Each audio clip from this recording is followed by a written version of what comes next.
Hello, this video is about a very small chapter which is called as magnetism and matter.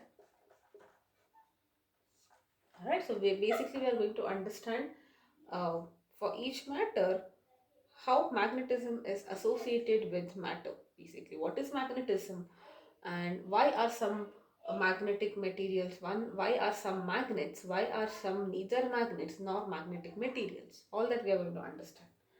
All right, now, the word magnet is derived from the name of an island in Greece which is called as Magnesia, where magnetic deposits were found. Okay, initially this was way back in BCs, maybe 600, 500 BC. So during that time, there were large deposits of magnets which were formed. Uh, and the name of an island where this magnets was first found was, the name of the island was Magnesia. From that name, the word magnet was coined.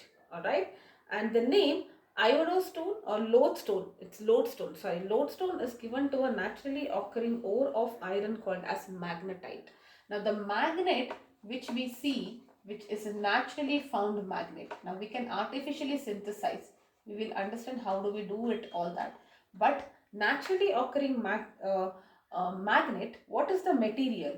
It is called as lodestone. Some people write it as LODE also. It is an ore of iron. It is iron ore which is called as magnetite. Iron has many ore, hematite, magnetite, right? So this is magnetite, which means loading stone. Okay, so naturally occurring magnets are whatever is directly found in the earth's crust, which you can mine, is in the form of magnetite. In common words, it is called as lodestone.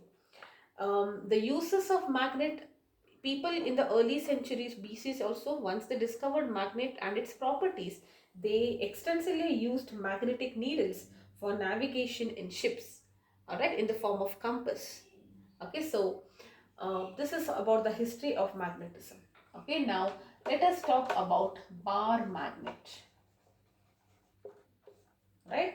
So bar magnet is a piece of magnet which, what is a magnet? Magnet is something which attracts magnetic materials like ferromagnetic, okay, anyways, magnetic materials like iron, that's what we know, correct? So it has the attractive property, and there are two properties of, in general, a magnet. It is attractive property and directive property. It will align itself in a particular direction under the influence of any, if there is no influence of any external magnetic field, it will align in north-south direction. That is called as the directional property. If the magnet is in the shape of a bar or a rod, it is called as the bar magnet. Alright. Now, a freely suspended bar magnet will always point to the north-south direction. Okay, it will have a north and a south pole. The tip which is pointing to the geographic north. See, if this is the north pole, that means this is the north direction and this is the south direction. Please remember that. Okay, so the north pole is the one, the north pole of the magnet is the one which is pointing to the north direction, whichever we say north direction, and the south pole is the one which is pointing to the south direction. All right, the north and south poles cannot be isolated. You cannot isolate them.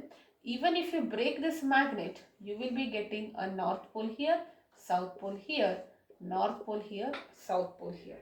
Okay, the line joining the, there are some terms now, the line joining the position of the poles. Now look at that. If this is a bar magnet, the pole is not near the boundary, it is somewhere which is inside the boundary. So this distance is what we call as the magnetic length.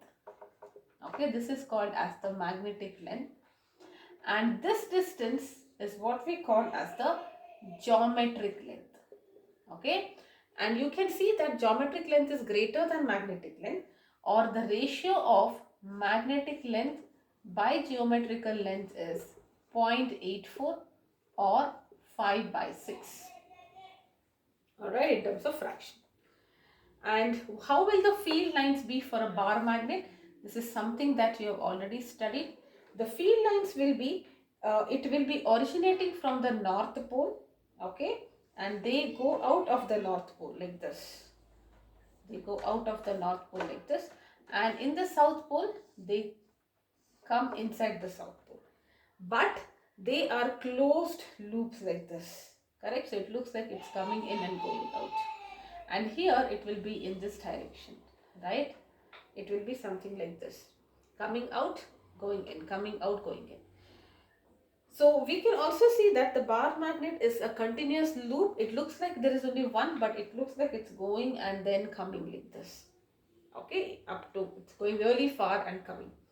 This is how it is. So they originate at the North Pole and they end at the South Pole.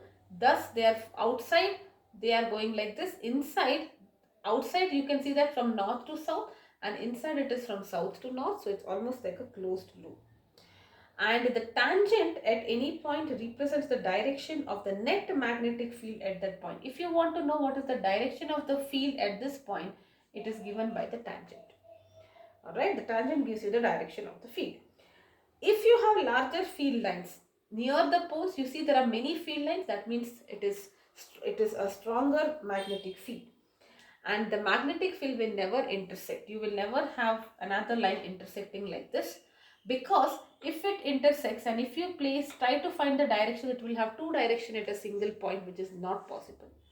Alright, this is something that you have already studied in your lower grades. Alright, so before we move on, let us try to understand a few terms here related to magnet, and then we will start doing a derivation, which is magnetic, a bar magnet which is acting like a solenoid, short solenoid. Alright, so let's now understand the magnitude of this. Now look at that. If you have a bar magnet with a north and a south pole, we also, just like, see, if I'm placing 5 in terms of electric field, electrostatics, you have plus 5 coulomb, minus 2 coulomb. It has a value, right? So what will be the magnitude of the pole? The magnitude of the pole is also called as the pole strength, which is like a magnetic charge.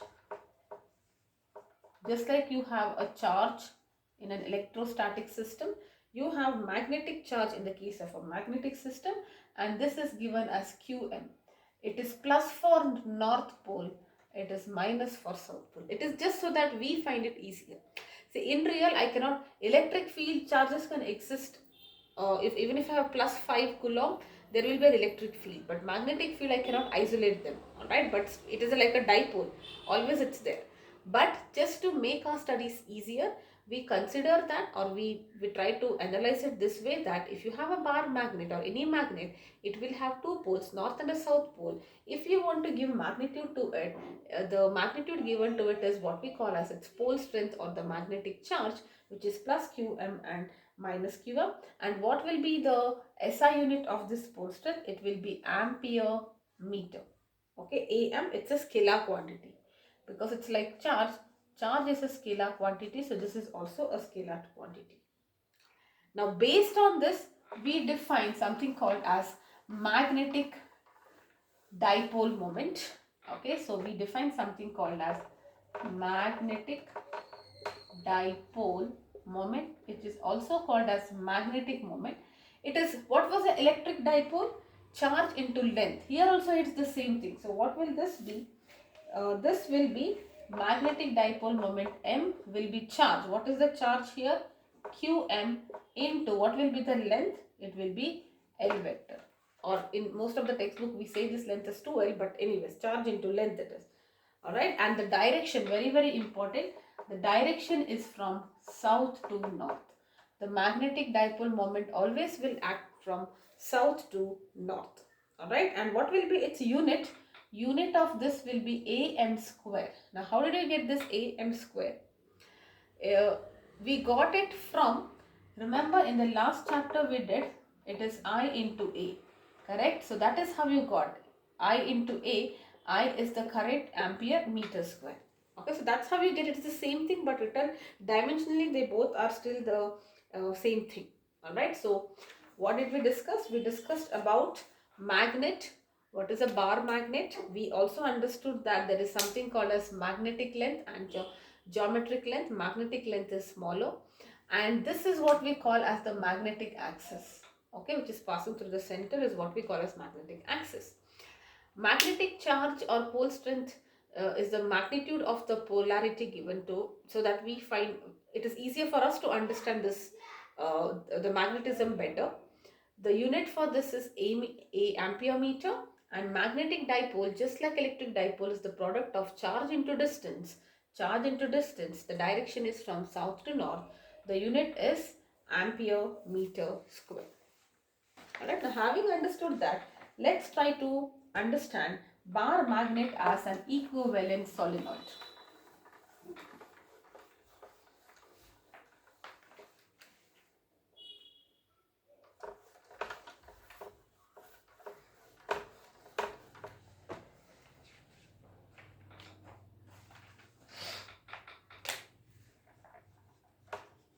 Bar magnet as an equivalent solenoid, okay, or this is also the expression to derive the magnetic field because of a bar in the case of a bar magnet.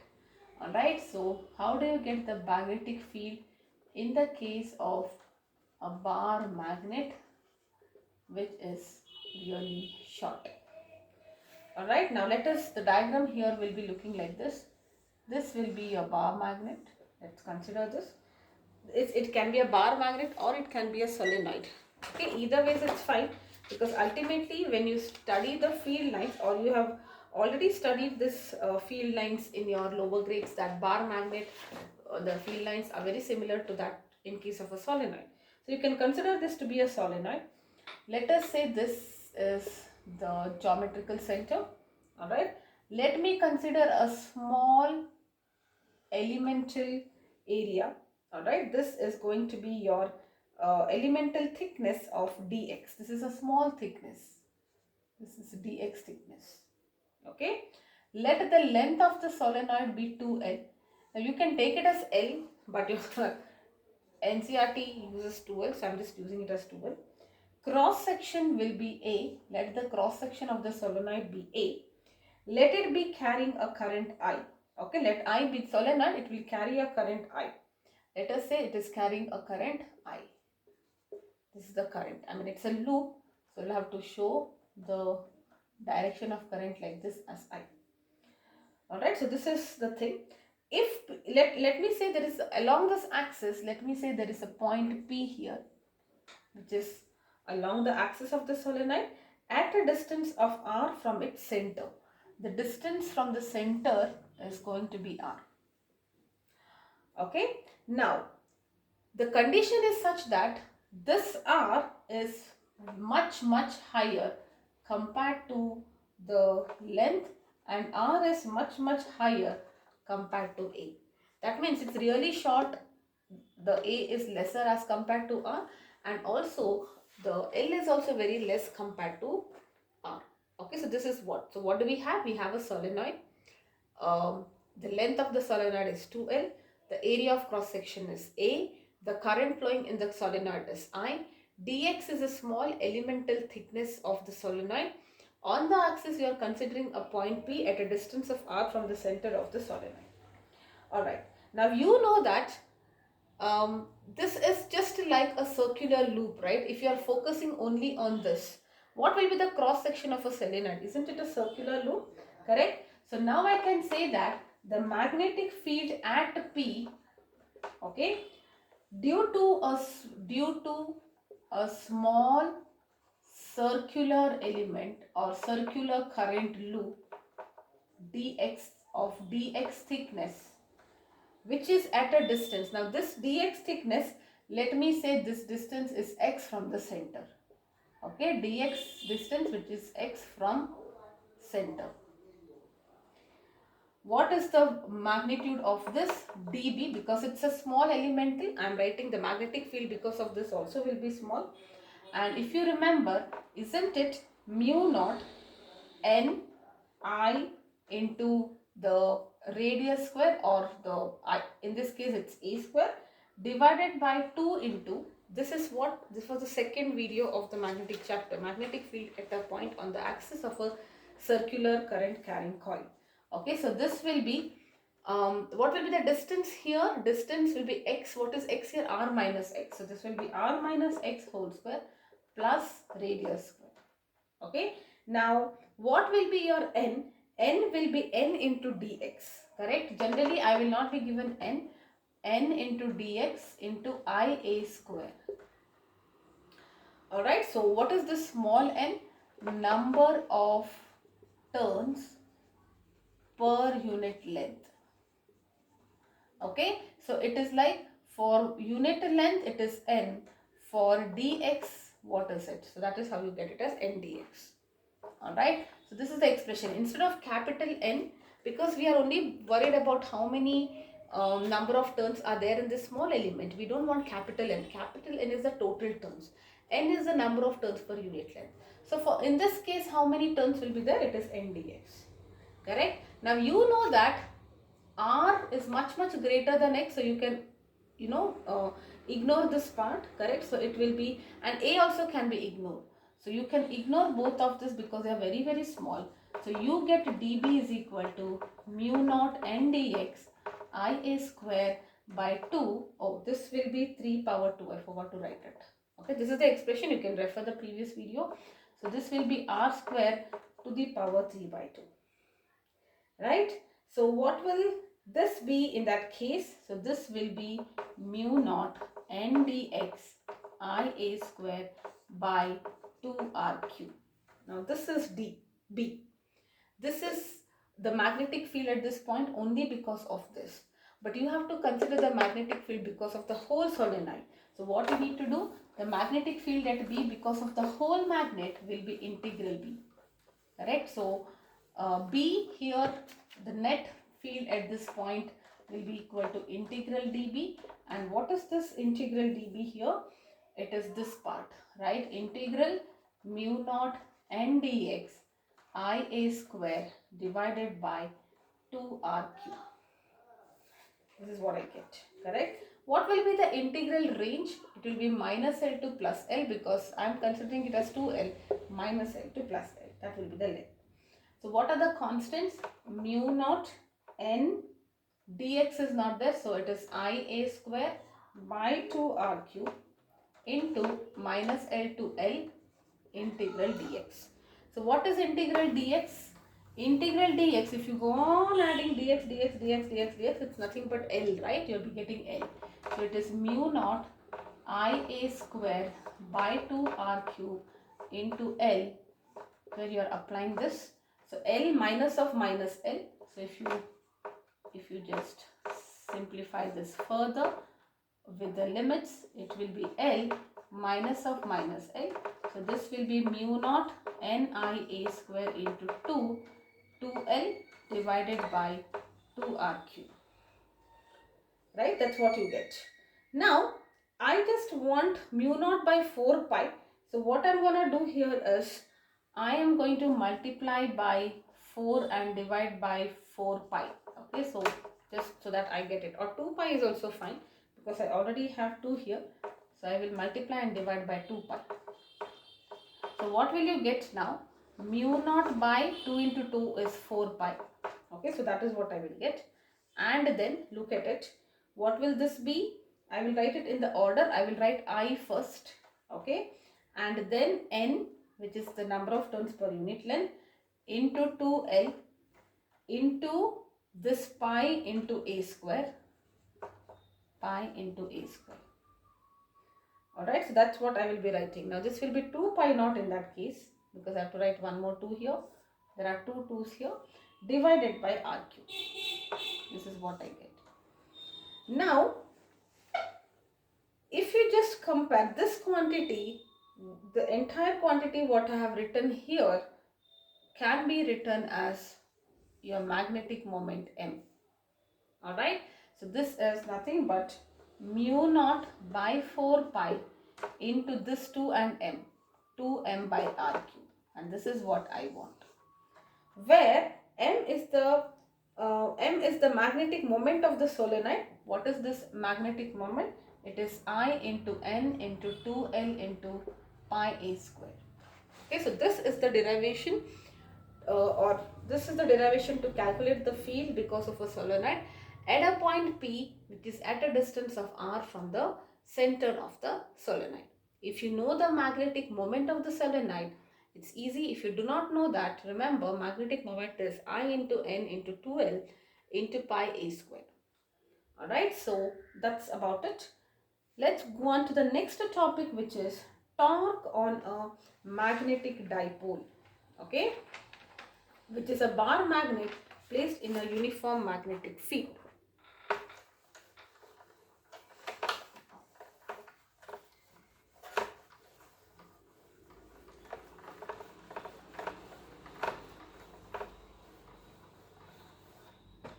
Okay, so torque on a magnetic dipole. Now, what can be a magnetic dipole? What is an electric dipole? Two equal and opposite charges separated at a distance. Two poles separated at a distance. So, magnetic dipole is nothing but a bar magnet also. Equal and opposite, right? Which is placed in a uniform field. Placed in a uniform magnetic field. Now, visualize this as a compass in a compass which is placed near a magnet. I'll tell you the meaning of this. Okay. See, now what happens, let us say you have a magnetic field. That means I am taking this example, then I will explain you this. Have you seen this? If you have a compass, nothing around it, it will point to the north-south direction, freely suspended. You just rotate it, however, when it comes to rest, it will always point in the north pole of the magnet will point to the north, magnetic north or geographic north. Alright, now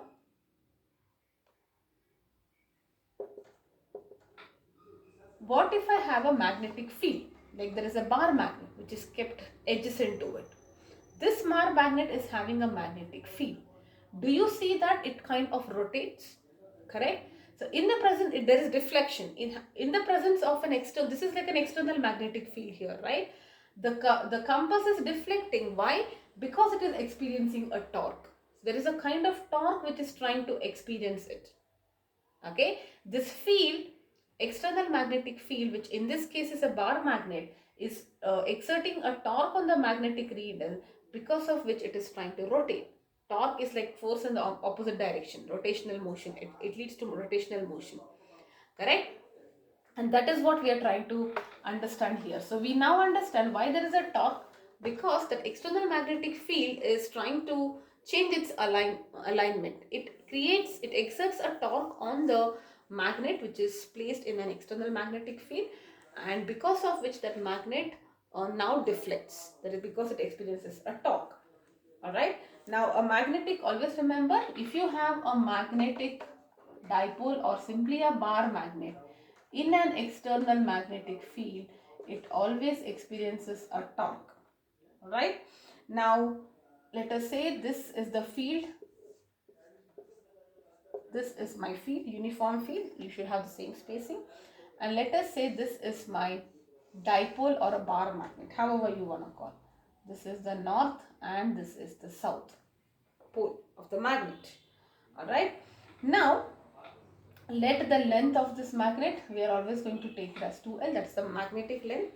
Okay, now let the angle between, in which direction will be the magnetic moment? I just now told you magnetic moment is always directed from south to north, and this is B. So let theta be the angle between the magnetic moment of the magnetic dipole and the field. Alright, so let us say what will be the strength of the, we will write this. So magnetic length will be 2L. Pole strength or magnetic charge will be Qm. Okay, so there is Qm here, minus Qm here. This is plus Qm, this is minus Qm here. Okay, this is the pole strength. Field is B and theta is the angle between magnetic moment and B. Magnetic moment is always from south to north. So what will be the force acting on the north pole of the magnet? This force, now what is force? This is very similar to your electric. What will be the electric force? Q into E, charge into electric field. So instead of charge here, this will be Qm because it's a magnetic charge, and instead of electric field, it is the magnetic field. P. This will be the force. Alright, so the force is Fn, I will write it as Fn is equal to Qm into B. What will be the direction? The direction will be in this direction along the field. So this is your Fn, capital F, okay, Fn, in the direction of field, because charge is positive. And similarly, Fs will also be the same because it's the same, only the magnitude is different. You can write it as like this, or you can say the direction is opposite. So this is the direction of Fs. Now look at that. On one side it is trying to move this side, one side it is trying, there is a force which is in the opposite direction. So there are two equal and opposite forces. This is two equal opposite forces separated by a distance that will create a torque. If they are along the same axis, they will cancel out. If they are separated by a distance, it creates a torque which is trying to, this torque will try to rotate the magnet in the direction of the field. So it gets rotated in this direction. Alright, and you know what is the magnitude of torque? You know torque is M cross B. Okay, so it is IAB sin theta or M cross B. Now let us try to write this M cross B. What will be M here? Magnetic moment is nothing but, we just now so this will be the torque given. So let us try to okay, I don't want this. This is the final thing that we know. I mean, we have to get it. But in general, what is torque? Torque is nothing but force into perpendicular distance. You know this. This is the definition of torque. What is the force here? Qm into B. And what will be the perpendicular distance? I will just write it as P here. Okay, so isn't it Pn? Right? And what is Pn? Sin theta is Pn by this. So Pn is Sn sin theta. Correct? So Pn is Sn sin theta. I hope you are getting this. Sin theta is Pn by Sn. So Pn is Sn sin theta. And what is Sn? Qm into B. Sn is 2L. So it is 2L into sin theta. Right? So now if you can club this, look at that. I can also write it as Qm into 2L into B sin theta. I am just rearranging this. Okay, I am bringing this here and bringing this there. And the reason is because what is charge into length? Isn't it the magnetic moment? So this is M into B into sin theta, and therefore I can write it as M cross B. And that's how you get it.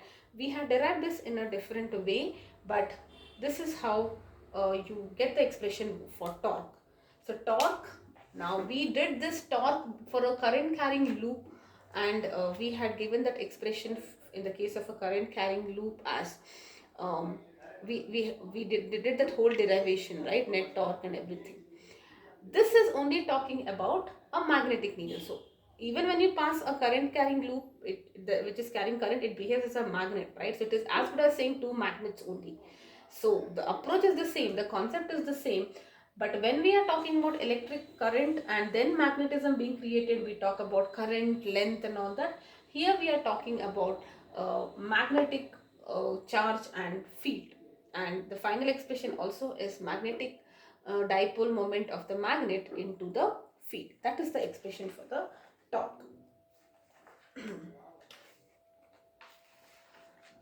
Alright, yes.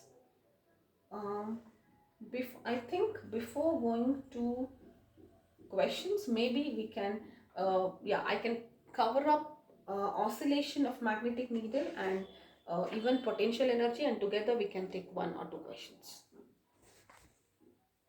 Okay, let's try doing that.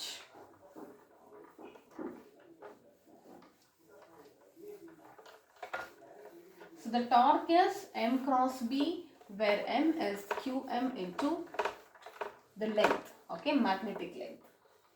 Yes. Now let us try to understand oscillation of magnetic needle.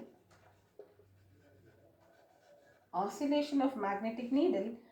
It can also be a bar magnet. It doesn't matter. Magnetic needle is different from a bar magnet, but the concept is same even if you keep a bar magnet.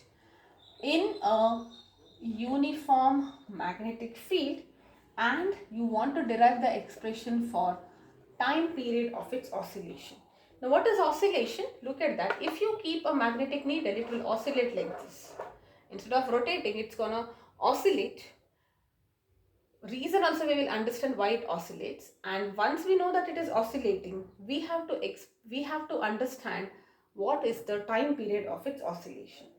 Alright, so let us write this diagram. This is my magnetic field, which is uniform, so it should be having a parallel lines which are uniformly separated, and this is your magnetic needle. Okay, it will be thin, but I'm just writing it like this. Let us say this is my north pole and this is the south pole of the magnet. Let the orientation be theta. This is my magnetic field. Right now, what you're gonna do, you can consider a magnetic needle or a bar magnet. Let its magnetic moment be n bar. Okay, the uniform field in which this magnet is placed is B, and let us say let this magnet be given, okay, a small angular displacement of theta using external torque tau dash. What is the meaning of this? See, this compass is there is some field. I am giving some torque and I am trying to rotate it. You know, it was like this. I am trying to just, now let us say it experienced torque and it is all settled now. Now I am going to move it in some direction like this. So I am using some external torque and I am going to change the angle. The angular displacement is going to be theta like this. Alright. So what is your external torque? Torque is rotational analysis of force. Force is mass into acceleration. Mass here is moment of inertia. Acceleration is angular acceleration. And what is angular acceleration? D square theta by dt square. Okay, so acceleration is double derivative of displacement. Here it is angular displacement. Alright, this is your angular acceleration, which I can write it in this way. Now, there is also a magnetic torque which we have just studied, and that magnetic torque is given as M cross B. What is the meaning of this? See, look at this, just feel this. There is a magnet. Okay, it was resting happily in the north-south direction of the Earth's geographic, whichever is the north pole is aligned in the north direction. The moment you bring a magnetic field near it, it will try to deflect. That is because of the magnetic torque. Now, and it will settle down. If I further deflect it using my energy, that is given by this, and after that there is a restoring torque because of this magnetic torque. No matter you had pushed it, it will go back to it, just like a spring. Alright, so you can try this. Initially it was in some direction. When there is a magnetic field, it will reorient because it experiences a net torque because of this. Now if you are further doing some changes, that torque is this, but it will go back because of this magnetic torque. So we can say that in equilibrium, the total torque at equilibrium, the net torque, which is tau plus tau dash, will be equal to 0 because one is trying to pull it like this, one is trying to push it back. So net, there is no rotation, right? So the net torque is 0, which means that what is your I? M cross B plus I d square theta by dt square will be equal to 0. Or I can write it as I d square theta by dt square will be equal to, I bring it this side, minus mb sin theta. What is m cross b? Mb sin theta. Right? Now, If that means if you remove the external torque, the magnet starts oscillating under the influence of only this magnetic torque. If theta is small, sin theta can be approximated to theta. So what happens? You have I d square theta by dt square is minus mb into theta, right? Or what is your d square theta by dt square? It is minus m by I into b into theta. Now, isn't this representing a simple harmonic motion? Simple harmonic motion, the angular acceleration or this was given as minus omega square theta. So, if you just compare, that is what you will be getting. You will be getting the angular velocity as mi by b. Alright, so this is what, this will be under root because this is square here. This will be MIB, and you know time period. What is time? Time is displacement by velocity. Displacement is 2 pi, velocity is this. So you will get it as 2 pi into root of I by MB.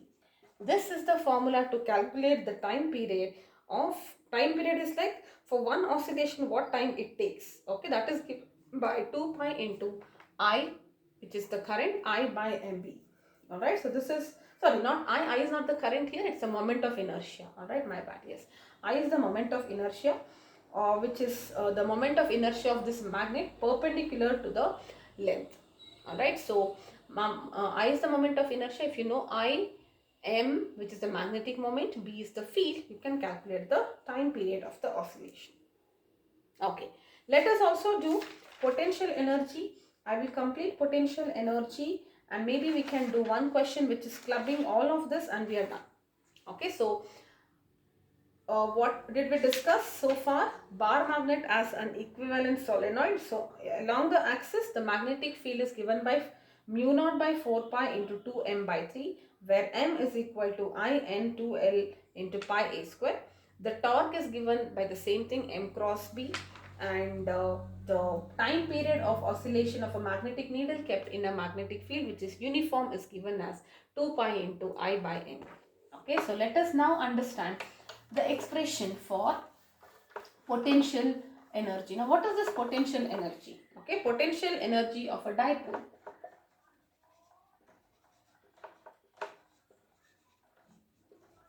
See, if you want to create that torque externally, you need to do work, right? If you want to rotate the magnetic dipole in a uniform magnetic field, you need to do work. You will be doing that external work. That work which you are doing to rotate is what is stored as the potential energy of the magnetic dipole.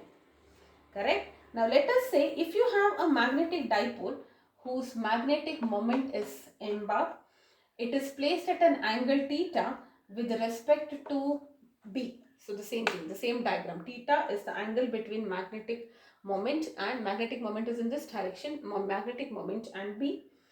The torque it experiences, you know, is in terms of magnitude, it is mb sine theta. Right? Now, let us say if the dipole, if you are doing work and let us say the dipole starts rotating, okay, through some small angle d theta, then the what will be the amount of work done? Work done is, this is rotational work, so force which is tau into angle displacement which is angular displacement. Work is force into displacement, here it is torque into angular displacement. Correct? So now what will be the total work done? This is a small work done, right? So total work done will be integral dw, where I will be integrating it between T1 and T2. T1 is the initial position. From T1 you are rotating and bringing it to T2 position. Correct? So, and what will this be? This will be, what is dw? I dt, I is mb sine theta into d theta. Correct? So I can take minus mb outside because derivation of this is cos theta. Sine is minus cos, I am just taking it outside, and then I will be putting T2 and T1. So what will this be? Minus mb cos theta 2 minus cos theta 1. Now if this original is taken as 90 degree, because remember potential energy, I can choose anything to be my reference. If I choose the angle 90 degree, which is the angle between the field and the magnetic moment of the magnet to be 90 degree, then work done will be minus mb cos theta. This is stored as the potential energy. Alright, or what is mb cos theta? It can also be written as minus m dot b vector. Alright, now you can see that when theta is 180, it is minus 1, minus of minus is plus 1. So for 180 degree there is maximum energy which is stored, and when it is 0, this is equal to mb, and when it is 0 it is minus mb, because cos mb is cos 0 is 1, sorry, cos 0 is 0, yes, 1 minute, yeah, cos 0 is 1, that's why it is mb. Alright, so when is the maximum potential energy stored? When you are deflecting it by 180 degrees, and if you are not deflecting at all, obviously minimum energy, right? You are not even trying to deflect it, you are not even trying to change anything, you are not storing any energy, so it is going to be minimum, and that minimum energy is minus mb. Alright, so that is about the expression for potential energy, which is potential energy of a dipole which is placed in a uniform electric field. It is minus mb cos theta. Okay, so let's quickly do a question, and we are done. We have to do Gauss law and so many other concepts: magnetization, magnetic intensity, susceptibility, permeability, and the different types of magnets. So maybe one more video and we are done. Video will be a little longer because I'm just trying to cover up 2 videos. A small bar magnet of magnetic length 5 centimeter. There is a small bar magnet whose length is equal to 5 centimeter is suspended vertically. So it is suspended vertically like this at a place where the horizontal component of the Earth's magnetic field. So the horizontal component of the Earth's magnetic field is 4 into 10 power minus 5t. Okay.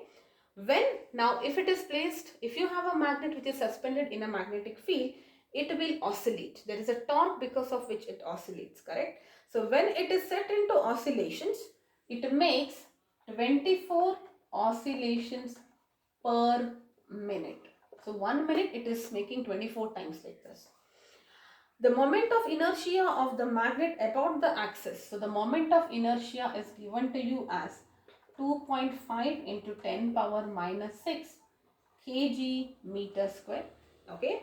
You have to find what is the magnetic moment.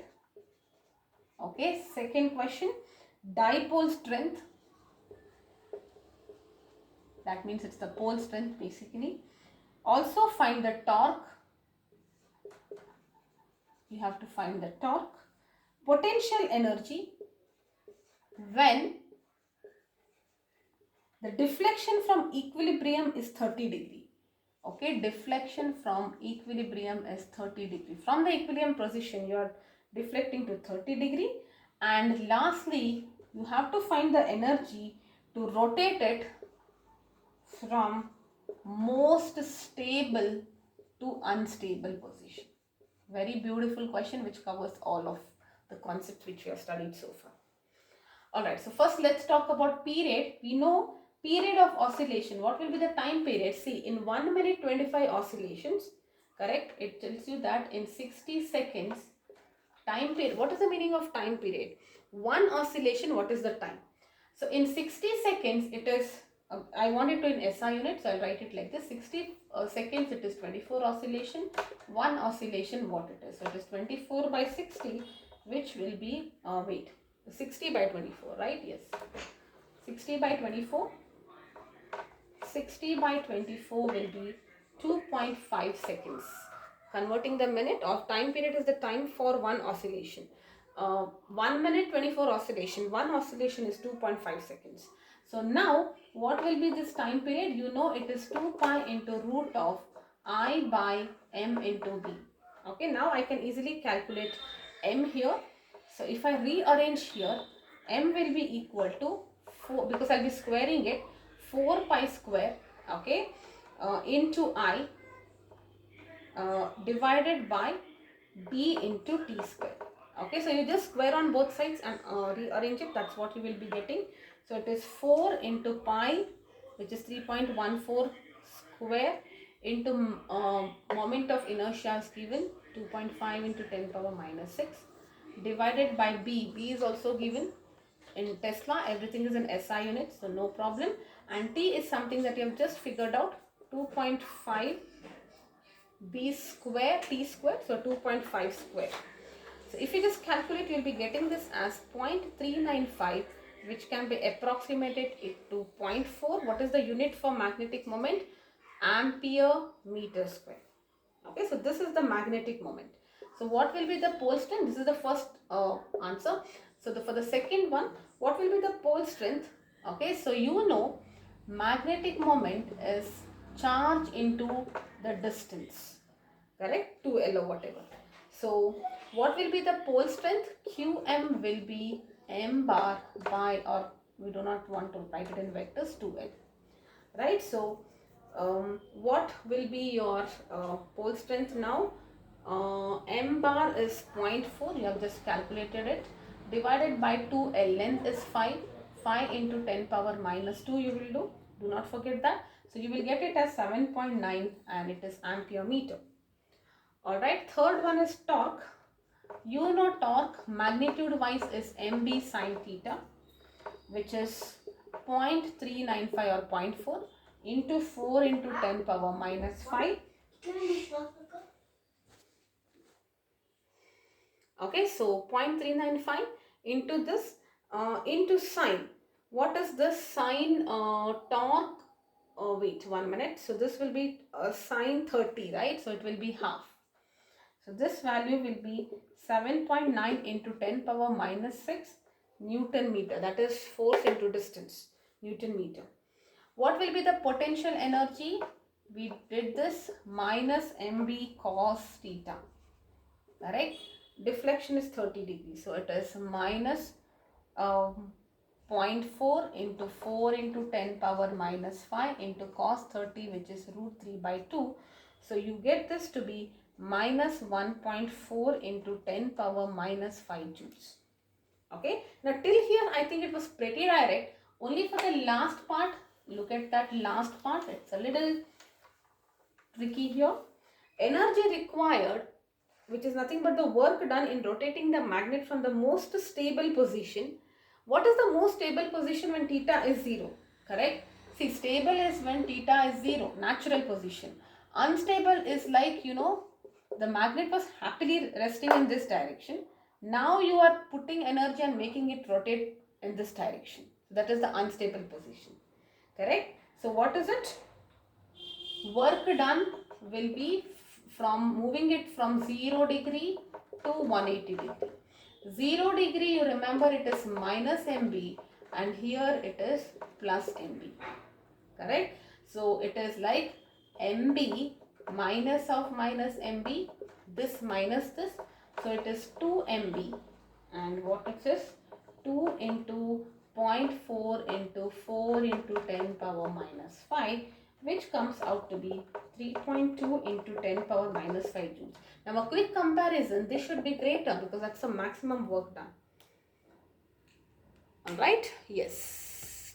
So this completes the first part of it. In the second part, we will be discussing Gauss law in magnetism, the various concepts, magnetic susceptibility, permeability, and then magnetic materials.